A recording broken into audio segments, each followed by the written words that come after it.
Hello guys, আসসালামু আলাইকুম। কি অবস্থা সবার? আশা করি ভালো আছেন। অনেক দিন পর আমি চেষ্টা করলাম কিছু একটা আঁকার জন্য।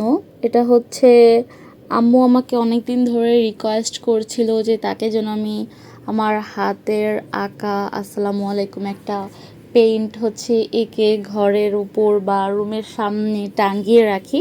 তো ভাবলাম যে ফার্স্টে আম্মুকে একটা ফ্রেম কিনে এনে দিব কিংবা হচ্ছে প্রিন্ট করে এনে দেব। তো ভাবলাম যে আম্মু যেহেতু আমার হাতের ড্রয়িং খুব পছন্দ করে, আমি তাহলে নিজে একটু ট্রাই করে দেখি। আমি ক্লাস 9-10-এ যখন থাকতাম তখন হচ্ছে এ ধরনের পেইন্ট খুবই পছন্দ করতাম এবং বাসায় ট্রাই করতাম।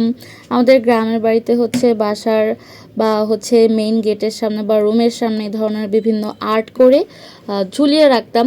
আম্মু, আমার নানু বা পাড়া প্রতিবেশী যারা আছে তারা খুবই পছন্দ করতো। যেহেতু অনেক দিন আগে করতাম, সো আমি অনেকটা ড্রয়িং ভুলে গিয়েছিলাম। কিন্তু আমার এই ড্রয়িং হচ্ছে খুবই পছন্দের ছিল একটা টাইমে, যখন আমি ক্লাস 2-3-তে পড়তাম তখন থেকে আমার খুবই পছন্দের ছিল, একটা ঝোঁক ছিল আর্টের ওপর। কিন্তু পরবর্তীতে আর এদিকে তেমন একটা যাওয়া হয়নি। এরপরে হচ্ছে যখন আমি ক্লাস 9-এ পড়ি তখন হচ্ছে আমাদের একটা ম্যাথ টিচার ছিল, সুদর্শন স্যার। উনি হচ্ছে অনেক সুন্দর আর্ট করতে পারতেন।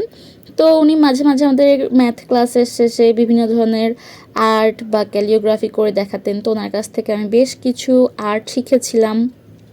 ইভেন হচ্ছে বিভিন্ন ক্যালিওগ্রাফি বলতে পারেন সেগুলোও শিখেছিলাম, কিন্তু দীর্ঘদিন যাবৎ হচ্ছে প্র্যাকটিস না করার জন্য অনেকটা ভুলে গিয়েছি প্রায়।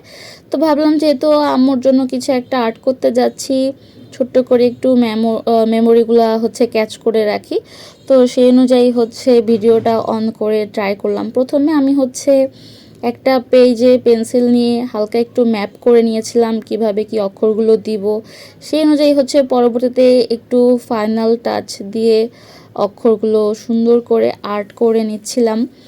আর এর পাশাপাশি হচ্ছে বলে রাখি, আমি যখন গ্রামের বাড়িতে ছিলাম, আমার নানু, আমার আম্মু বা অনেকে হচ্ছে এ ধরনের আর্ট খুবই পছন্দ করত।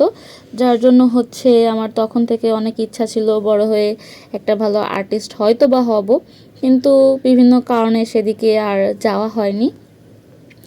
তো সেই অনেক দিন আগের কথা, আমার বাড়িতে হচ্ছে অনেক ধরনের কি বলে রং পেন্সিল বা হচ্ছে বিভিন্ন পেইন্টের জিনিসপত্র ছিল, কিন্তু হচ্ছে ঢাকাতে শিফট হওয়ার পরে ওগুলার আমার এখানে আনা হয়নি।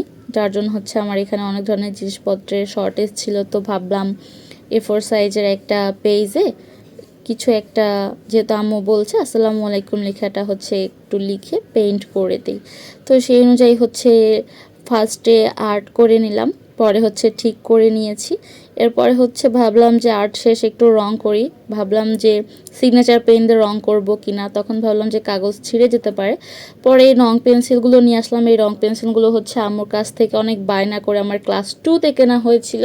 পরবর্তীতে এগুলো আর ইউজ করিনি, শখের বসে রেখে দিয়েছিলাম, অন্যগুলো ইউজ করতাম। পরে যে হচ্ছে হাতে উঠে যাচ্ছিল এবং ফাইনাল রং করার শেষে আমি হচ্ছে আরেকটু চারপাশ দিয়ে সিগনেচার পেন দিয়ে বর্ডার করে দিয়ে হালকা আরেকটু ফিনিশিং করে নিই এবং পরবর্তীতে হচ্ছে আমাদের রুমের সামনে উপরে টাঙিয়ে দিই, যাতে কেউ বাসায় ঢুকলেই দেখতে পারবে। সো থ্যাংক ইউ, আসসালামু আলাইকুম।